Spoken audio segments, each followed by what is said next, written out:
Hi అండి. ఇదైతే నా ఫేవరెట్ రెసిపీ. ఎగ్స్తో ఎప్పుడన్నా నోరు బాగోపోయినప్పుడు ఇలాంటివి చేసుకుని తినండి, చాలా బాగుంటుంది.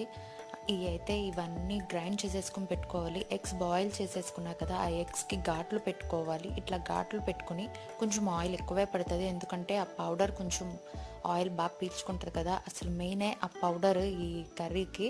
ఇట్లా ఎగ్స్ బాగా బాయిల్ చేసుకోవాలి, బ్రౌనిష్ కలర్కి రావాలి, ఎగ్స్ బాగా ఫ్రై అవ్వాలి. ఫ్రై అవటానికి కొంచెం salt and red chilli powder వేసేసుకోండి. వేసుకున్నాక బాగా ఫ్రై చేసుకోండి. ఇంకోటి ఇట్లా బ్రౌనిష్ కలర్ రావాలి.